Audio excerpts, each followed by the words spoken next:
भारत के सनती दारुल हुकूमत मुंबई से करीब पालघर इलाके में एक आलीशान होटल में चल रहे जुए के अड्डे पर पालघर पुलिस ने छापा मारकर मौके वारदात से दर्जनों जुआरियों को गिरफ्तार किया। तफसील के मुताबिक मौके वारदात से पुलिस ने 8 लाख रुपए नकद, 40 अदद मोबाइल फोन्स और 10 से जायद गाड़ियां भी जब्त की है, जिसकी मालियत तकरीबन 3 करोड़ रुपए बताई जा रही है। ख्याल किया जा रहा है कि पुलिस ने जिस होटल पर छापे मारे हैं उसे देखकर जाहिर होता है कि यहाँ लंबे अरसे से जुए का अड्डा चलाया जा रहा था। इतने मुनज़्ज़म तरीके से चल रहे जुए का अड्डा देखकर पुलिस भी हैरान रह गई।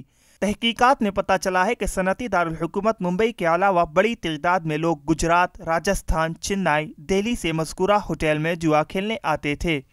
वहाँ पे ये लोग जुगाड़ खेलने के लिए जमा होते थे, जिसमें वो प्लास्टिक कॉइन्स यूज करते थे और बाद में कैश का ट्रांजैक्शन होता है। इसमें 3 पत्ती और बाकी प्रकार के जो जुगाड़ी गेम है वो यूज करते हैं। टोटल इसमें 61 आरोपी पकड़े गए हैं और प्लस इसमें 3 आरोपी फरार चल रहे हैं। टोटल इसमें 8,63,000 का आपको कैश मिला है, 48 मोबाइल्स मिले हैं, 10 वाहन मिले हैं और 497 कॉइन्स ऑफ डिफरेंट डिनोमिनेशंस पे। ईटीवी भारत के लिए मुंबई से शाहिद अंसारी की रिपोर्ट।